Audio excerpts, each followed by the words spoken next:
আলা রাব্বিহিম ইয়াতাওয়াক্কালুন, বাড়ি যাওয়ার আগে এই সিদ্ধান্ত নিয়ে যাওয়া যাবে যে আল্লাহ ছাড়া আর কারো উপরে আমরা ভরসা করি না। বলেন সুবহানাল্লাহ। এই তিনটা আয়াত দিয়ে আমি বোঝাতে চেয়েছি কাফের কারা, মুনাফিক কারা, আল্লাহর দৃষ্টিতে মুমিন কারা। 3 নাম্বার এই তরিকায় যদি আমরা এই 3টি গুণ অর্জন করতে পারি, আজকে আল্লাহর কথাগুলো শুনলে আপনার ভেতরে কাঁপ ধরবে।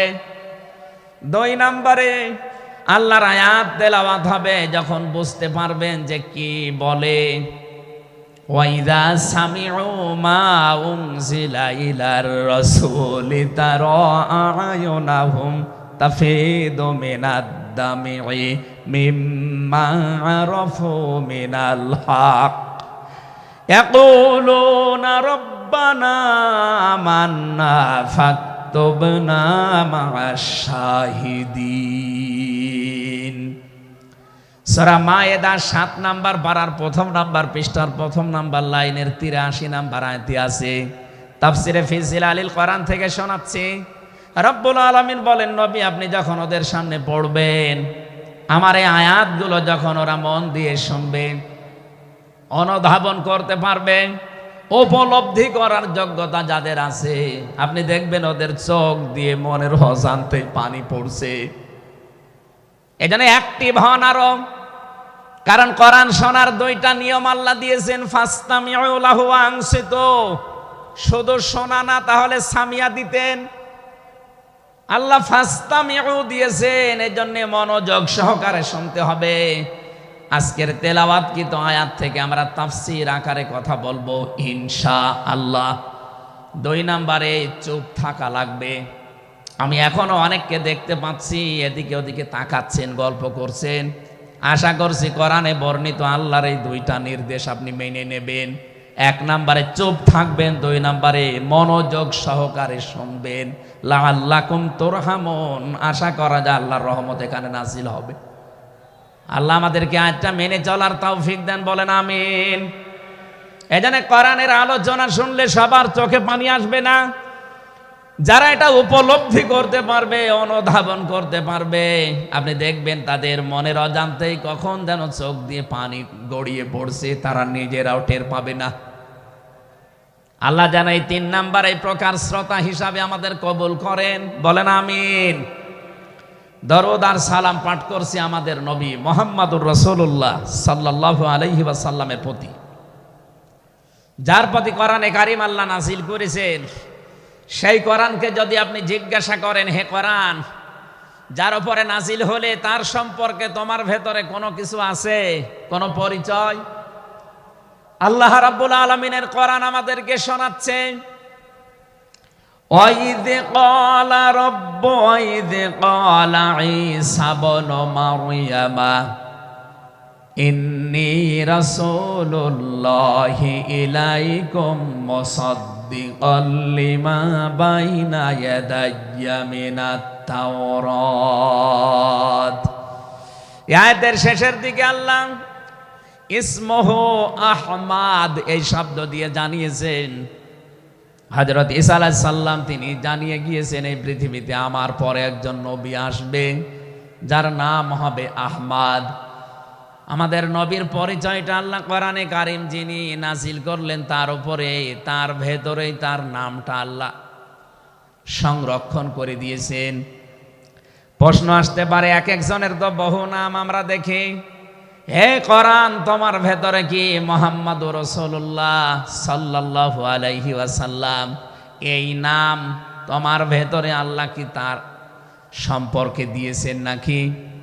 আমরা যে তেলাওয়াত করেছি সূরা ফাতিহা, এই সূরা থেকে যেহেতু আজকে আলোচনা করব, এই সূরার প্রথম আয়াতে আমার আল্লাহ আমার নবীর নামকে উল্লেখ করে জানিয়েছেন। এটা 29 নাম্বার আয়াত, মুহাম্মাদুর রাসূলুল্লাহ। সূরা ফাতিহার 29 নাম্বার আয়াতটা আমরা পড়েছি 4 ভাগের 1 ভাগ। এই আয়াত থেকে আমরা আজকের আলোচনার বিষয় সাজিয়েছি। আমার আজকের বিষয়বস্তু, আমরা মুহাম্মদুর রাসূলুল্লাহর উম্মত হতে চাই। সত্যি যদি আল্লাহর দৃষ্টিতে বিশ্বনবী মুহাম্মদুর রাসূলুল্লাহর উম্মত আমরা হতে চাই, মাস্ট বি তেলাওয়াতকৃত আয়াতের এই বর্ণিত গুণগুলো আমাদের এখন থেকেই অর্জন আরম্ভ করা লাগবে। আমি সহ যারা এসেছি অবশ্যই আল্লাহ এই গুণগুলো এখন থেকে যেন পালন করার তৌফিক আমাদেরকে দান করেন, আমিন। সূরার নাম সূরা ফাতিহা। ফাতাহ মানে বিজয়। এ সূরার প্রথম আয়াতের ভেতরে এই শব্দটা আছে, এখান থেকেই নামকরণ করা হয়েছে। আল্লাহ রাব্বুল আলামিন বলেন, ইন্না ফাতাহনা লাকা ফাতহাম মুবিনা।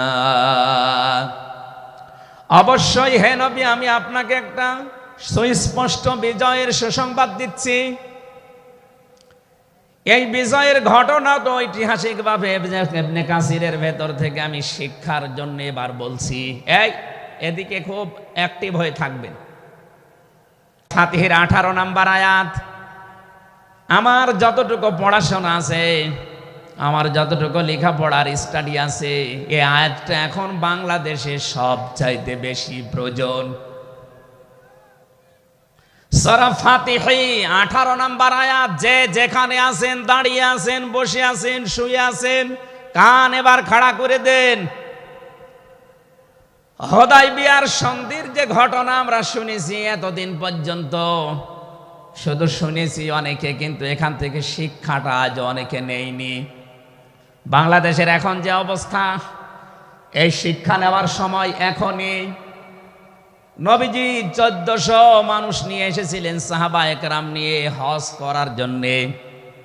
হুদায়বিয়া নামক যে জায়গাটা এখন কূপ আছে, এখানে এই জায়গায় নবীজি আশ্রয় নিলে আস্তানা গাড়লেন, তাঁবু গাড়লেন।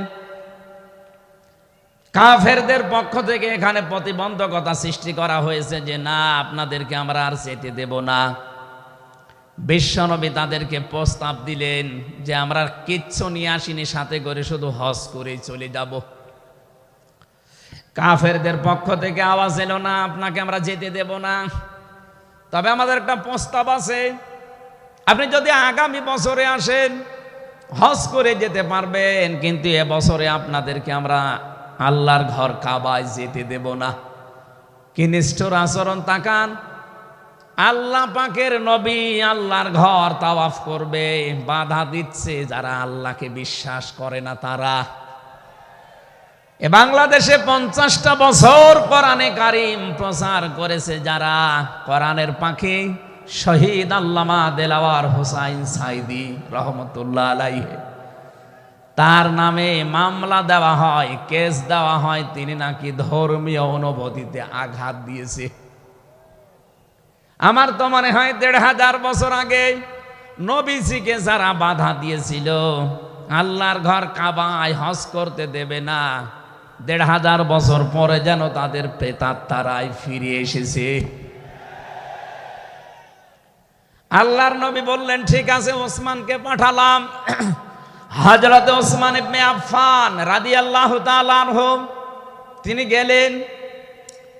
হযরত ওসমানকে তারা আটক করার পরে ঘোষণা দিয়ে দিল, কতিলা ওসমান ইবনে আফফান, ওসমানকে হত্যা করা হয়েছে।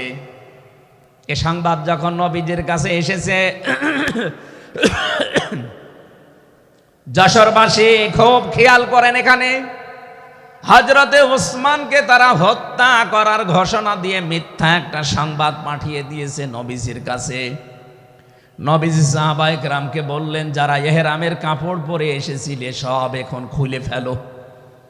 সাহাবায়ে কেরাম বলেন, হে রাসূল, ইহরামের কাপড় খুললে হজ? বলে, হজ আগামী বছর। বাংলার মুসলমানেরা, আমি কেন বলছি এই আয়াতটা 2-1 মিনিট পরে আপনি টের পাবেন। দ্বিতীয় নম্বর, নবীজি বললেন আজকে রমজান মাস, এটা রমজান মাসের এখন আর আধা ঘন্টা 1 ঘন্টার সময় আছে মাত্র ইফতারি করার, এখনই ভেঙে ফেলো, ইফতারি করে ফেলো। দরকার আগামীতে রোজা আবার রমজানের সিয়াম আবার করে দেওয়া যাবে।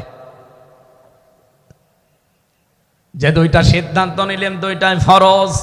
একটা রোজা, একটা হজ। নবীজি কিন্তু জানতেন ইহরামের কাপড় খুলে ফেললে হজ ভেঙে যাবে, আর একটু পরেই তো ইফতারি করলে রোজাটা হয়ে যায়। বিশ্ব নবী বলেন না এক্ষুনি রোজা ভেঙে ফেলো। আবার বলছে কান খাড়া করেন, আমি কিন্তু 2 মিনিটের ভেতরে জায়গায় যাব।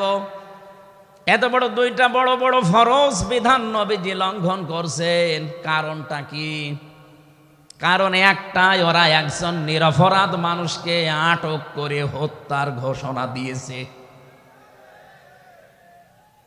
আপনি বাংলাদেশকে 15.5 বছরের সাথে ওই ঘটনাটা মিলান। একটা নিরপরাধ মানুষ, মাত্র একজন, তাকে আটক করে হত্যার ঘোষণা দেওয়ার কারণে যদি নবী মুহাম্মদ রাসূলুল্লাহ হজ ছেড়ে দিতে পারেন, রোজা ছেড়ে দিতে পারেন, তিনি ওই বাবলা গাছের নিচে হাত দিলেন। সাহাবায়ে কেরামকে বললেন আমার হাতের উপরে সবাই হাত লাগাও, আমি আজকে তোমাদেরকে বায়াত গ্রহণ করাবো, শপথ নেব তোমাদের কাছে। 1399 জন নবীর সাথে আছে। আর হযরত ওসমানকে যেহেতু তারা আটক করেছে, এই 1399 জন সবাই নবীজির হাতের উপরে একটার পরে হাত দিতে আছে। বিশ্ব নবী ডাক দিয়ে বলেন সাহাবীরা, জিবরাইল এই মাত্র সূরা ফাতিহা এই সূরার 18 নম্বর আয়াতটা আমাকে তেলাওয়াত করে শুনিয়ে গেল। জিবরাইল এসেছিল, তোমরা কেউ দেখতে পাওনি। জিবরাইল আয়াতটা শুনিয়েছে, লাকাদ রাদিয়াল্লাহু আনিল মুমিনিনা ইয ইউবাইউনাকা তাহতাশ শাজারাতি ফাআলিমা মা ফি কুলুবিহিম ফানজালাস সাকিনাতা আলাইহিম ওয়া আসাবাহুম ফাতহান করিবা। খুব খেয়াল করেন, সেই সময় পর্যন্ত আমি চলে এসেছি। নবীজি নিজের বাম হাতটা সাহাবায়ে কেরামদের উপরে রেখে বললেন, সাহাবীরা আজকের এই বায়াতের উপরে, শপথের উপরে আল্লাহ পাক নিজেই জানিয়েছেন যে তিনি রাজি হয়ে গেছেন। আয়াতটা শুরু করার আগে আল্লাহ 2টা তাকিদ দিয়েছেন, লাম এবং কদ। লাকাদ রাদিয়াল্লাহু আনিল মুমিনিন, আল্লাহ পাক বলেন আমি নিজে মুমিনদের উপরে অবশ্যই অবশ্যই রাজি হয়ে গেছি। রাজি হব না, হয়ে গেছি। তাহতা শাজারাতি, এই গাছের নিচে আপনার হাতের উপরে যারা হাত দিয়ে আজকে শপথ বাক্য পাঠ করছে যে ওসমান হত্যার বদলা না নিয়ে কেউ মদিনায় ফেরত যাবে না, আমি আল্লাহ তাদের মনের খবর যেহেতু জানি, ফাআলিমা মা ফি কুলুবিহিম, তারা যে শপথ নিচ্ছে এটা কিন্তু লোক দেখানোর জন্য না, এটা মন থেকেই। ফানসালাস সাকিনাতা আলাইহিম, তাদের উপরে আমি আল্লাহর প্রশান্তি নাযিল হয়ে গেছে অলরেডি। ওয়া আসাবাহুম ফাতাহান করিবা, তাদেরকে আমি আসন্ন একটা বিজয়ের সুসংবাদ দিচ্ছি। সুতরাং এই বায়াতের দোয়ানের উপরে যেহেতু সবাই হাত দিয়েছে, ওসমানের হাতটা এখানে নেই, হে নবী আপনার বাম হাতটা উপরে তুলে ধরেন, এইটাই আমি ওসমানের হাত হিসাবে মেনে নিলাম। তার মানে 1400 মানুষের উপরে আমি আল্লাহ অলরেডি রাজি হয়ে গেছি। আমার মুসলমান ভাইরা, এবার আমি খেয়াল করার জন্য আর একবার বলছি, এইটা বলার জন্য আমি এতক্ষণ ঘুরছিলাম। একটা নিরপরাধ মানুষকে ওরা মিথ্যা তথ্য ছড়িয়েছে যে আটক করা হয়েছে, মেরে ফেলা হয়েছে, হত্যা করা হয়েছে। নবীজি একজন মানুষের জীবনের বদলা নেওয়ার জন্য 1400 মানুষকে তিনি বায়াত করাচ্ছেন, শপথ বাক্য পাঠ করাচ্ছেন। একটু খেয়াল করেন তো, একজন মানুষের জীবনের জন্য জীবন দিতে প্রস্তুত 1399 জন, আর নবী সহ। এমন বাক্য তিনি পাঠ করিয়েছেন, এমন শপথ নিয়েছেন যে আল্লাহ অলরেডি রাজি হয়ে আয়াত নাজিল করছেন। নবীজি বললেন ওরা ওসমানকে হত্যা করেছে, ওসমান একজন নিরপরাধ মানুষ। একটা নিরপরাধ মানুষকে বিনা কারণে আটক করে হত্যা করেছে, ওদের কোনো ক্ষমা নেই। আমরা আজকে এই 1400 মানুষ শপথ নিলাম, ওদেরকে হত্যার প্রতিশোধ না নিয়ে আমরা কোনোদিন আর মক্কা মদিনায় ফেরত যাব না। আমার তো মনে হচ্ছে বাংলাদেশে এখনো বহু মানুষ বিনা কারণে যাদেরকে হত্যা করা হয়েছে, নিরপরাধ মানুষগুলোকে ফাঁসির কাস্টে ঝোলানো হয়েছে, কত মানুষকে মৃত্যুর দিকে ঠেলে দিয়েছে। এখনো জিন্দা শহীদ জনাব এটিএম আজহারুল ইসলাম এখনো জেলখানায় পচতেছে। বানানো বিচার ব্যবস্থা, বানানো বিচারপতি, নিজেদের উকিল, নিজেদের পিপি, নিজেদের সাক্ষী, নিজেদের রায় সব দিয়ে একটা মানুষকে আর 17 বছর আপনি আটক করে রেখেছেন।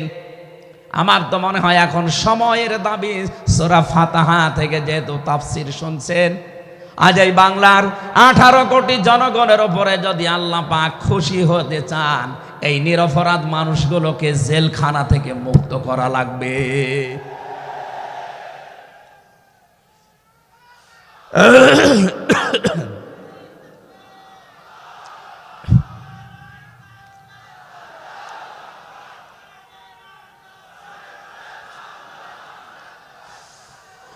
যশোর বাসে আল্লাহ রাব্বুল আলামিন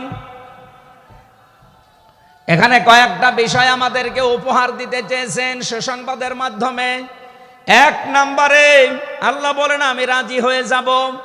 2 নম্বরে ওদের মনের মূল কথাগুলো যেহেতু আমি জানি, সুতরাং যারা নারায়ে তাকবীর আল্লাহু আকবারে স্লোগান দিয়ে এই মাজলুম মানুষটার পক্ষে অবস্থান নিলেন, আমার তো মনে হচ্ছে ফানজালা সাকিনাতা আলাইহিম, আল্লাহ পাক তার রহমত এখন এদেশের উপরে নাজিল করবে।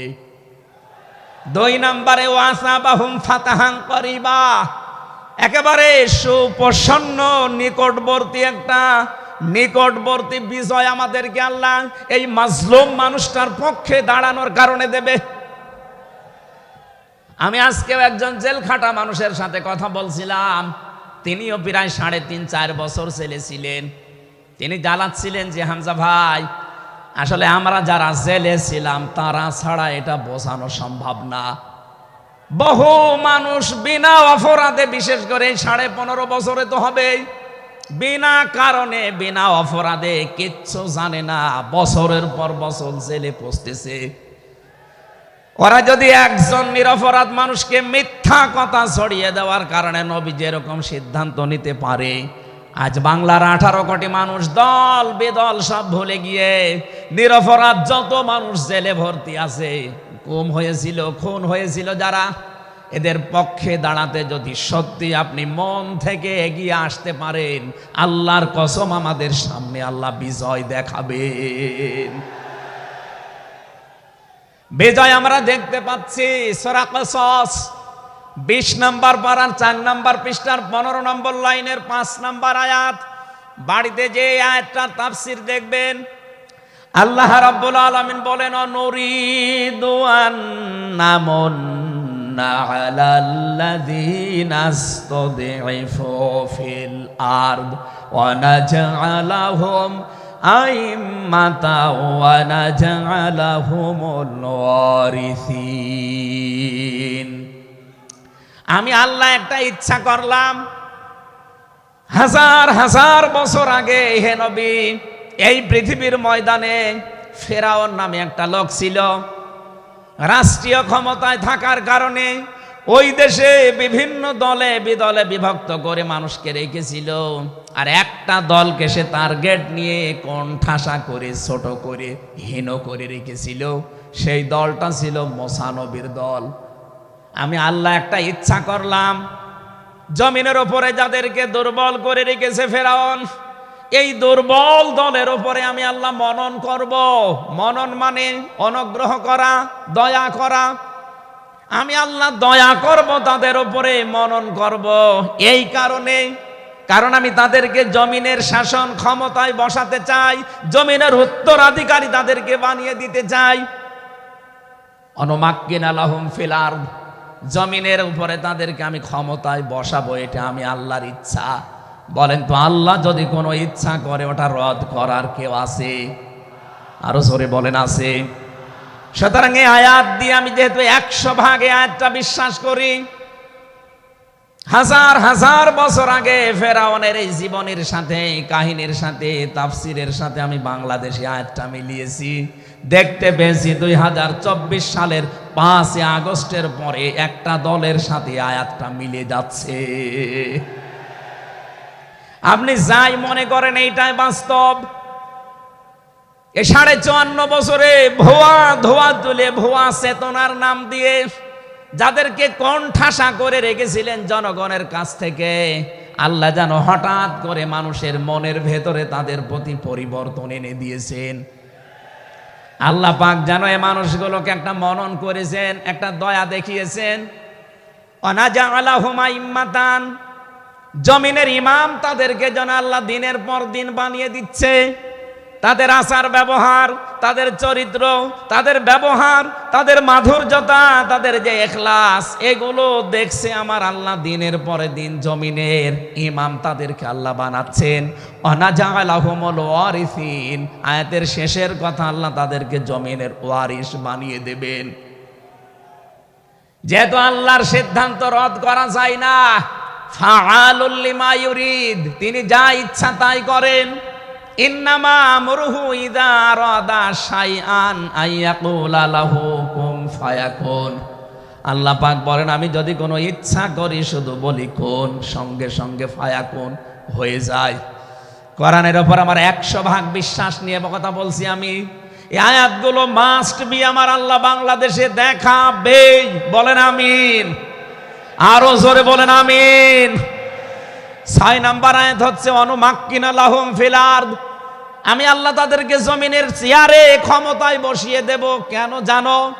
অনুরিয়া ফিরআউনা ওয়া হামানা ওয়া জুনুদাহুমা মিনহুম মা কানু ইয়াহদারুন, আমি আল্লাহ দেখাতে চাই ফেরাউনকে, হামানকে আর তার সৈন্যবাহিনীকে, তারা তাদেরকে সবচাইতে বেশি ভয় করত জমিনে যাদেরকে, সেই মুসা নবীর দলকে আমি আল্লাহ জমিনের শাসন ক্ষমতায় বসিয়ে তাদেরকে দেখাবো।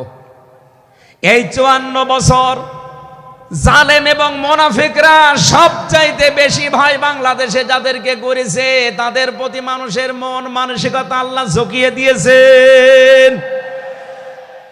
এই জন্য কোরআনের আয়াতের উপরে বিশ্বাস করে বলছি, এই বাংলাদেশে যারা নিরপরাধ মানুষ আছে তাদেরকে যদি 5 তারিখের পরে বিভিন্ন আন্দোলনের কারণে, মানবিকতার কারণে ছেড়ে দেওয়া হয়, বিশেষ করে ম্যাডাম খালেদা জিয়াকে আপনি ছেড়ে দিয়েছেন।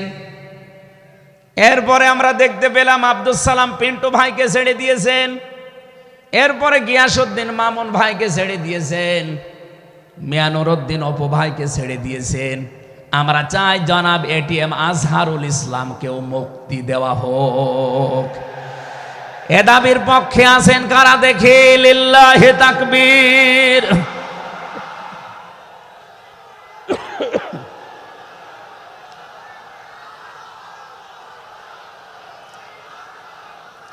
আলহামদুলিল্লাহ ভাই, আমি আয়াতটা পড়লাম এই জন্যে, 1500 বছর আগে একটা নিরপরাধ মানুষের পক্ষে দাঁড়ানোর কারণে যদি আল্লাহ এতগুলো সুসংবাদ দিতে পারে, সাকিনা নাজিল করা, সুপ্রসন্ন, একেবারে নিকটবর্তী বিজয় দেওয়া, আমরা যদি আজ নিরপরাধ মানুষগুলো যারা আজ জুলুমের শিকার হয়ে 15.5 বছর 17 বছর মানবেতর জীবন যাপন করছে, আমি তো 3 বছর তার ভুক্তভোগী।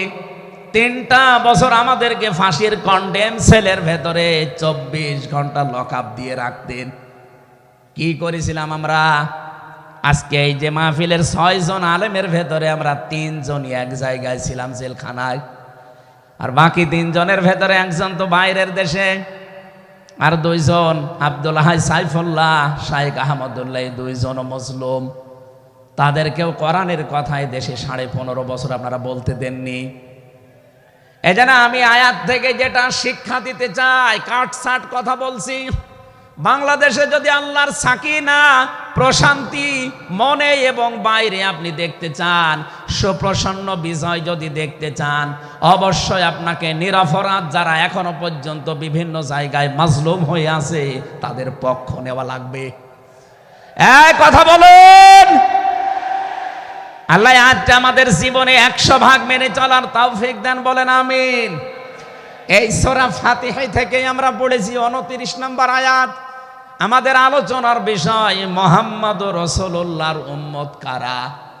রব্বুল আলামিন বলেন মুহাম্মাদুর রাসূলুল্লাহ, মুহাম্মদ সাল্লাল্লাহু আলাইহি সাল্লাম আল্লাহর রাসূল। হে নবী, দুনিয়ার কেউ যদি আপনার রিসালাত স্বীকার না করে, কেউ যদি সাক্ষী না দেয়, আমি আল্লাহ নিজে সাক্ষী দিয়ে দিলাম আপনি আমার রাসূল। সুতরাং এই বাংলার জমিনে কেউ যদি নবীর আদর্শ না মানে, বিশ্ব নবীর কোনো ক্ষতি হবে না, আল্লাহরও কোনো লস নেই। যত ক্ষতি আমাদের। কথা বলে না কেন? কোরআনের চোখ লাগিয়ে দেখতে পাচ্ছি এদেশে হাজারো মানুষ জাহান্নামে দৌড়াচ্ছে। কারণ নবী মুহাম্মদুর রাসূলুল্লাহ বাদ দিয়ে পৃথিবীতে যদি অন্য কাউকে কিয়ামত পর্যন্ত কেউ আদর্শ মেনে চলে, কোরআনের কসম দিয়ে বলছি মাস্ট বি লোকটা জাহান্নামী। এজন্য এরকম আচরণে যারা আছেন, বুঝে হোক না বুঝে হোক, আল্লাহ রাব্বুল আলামিনের পরিচয় দেওয়ার আগে আমার আল্লাহ রাসূলের পরিচয় আমাদের কাছে দিয়েছেন। রাব্বুল আলামিন বলেন কুল হুয়াল্লাহু আহাদ আল্লাহুস সামাদ লাম ইয়ালিদ ওয়া লাম ইউলাদ ওয়া লাম ইয়াকুল লাহু কুফুয়ান আহাদ। এখানে আল্লাহর একাত্মবাদের শিক্ষা দেওয়া হচ্ছে। আল্লাহ পাক বলেন হে নবী আপনি বলুন, অথচ শোনানো হচ্ছে যার কথা, তার কথা তো আগে বলার দরকার ছিল।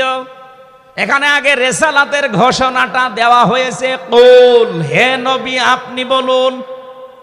ও বাংলার মুসলমানেরা, ফেরাউনের জীবনী পড়ে আমি দেখেছি সে কিন্তু আল্লাহর একাত্মবাদের ঘোষণা দিয়েছিল, কিন্তু রিসালাতের ঘোষণা দেয়নি, এজন্য লোকটা ঈমান পায়নি। বাংলাদেশে বহু মানুষকে আমরা দেখতে পাচ্ছি আল্লাহর কথা বললেও বলেন আমরা কি নামাজ পড়ি না, রোজা রাখি না, আমি কি হজ করি না, দান সাদকা করি না। এগুলো সব আল্লাহর বিধান। এগুলোর পাশাপাশি আল্লাহর প্রেরিত পুরুষ যিনি আমাদের এই জামানায়, আল্লাহর প্রেরিত পুরুষ যিনি কিয়ামত পর্যন্ত, তার নাম মুহাম্মাদুর রাসূলুল্লাহ। জ্ঞানী মানুষ যারা বসে আছেন এক কথায় তারা বুঝবেন আমি জানি। আজ বিশ্ব নবীর আদর্শ বাদ দিয়ে আপনি কার আদর্শ মানেন আপনার বিবেকের কাছে প্রশ্ন করেন। এটা রাজনীতি মনে করে কেউ যদি চলে যান আপনার কপালে আগুন লাগবে, আপনারও মরণ হবে ফেরাউনের মতো।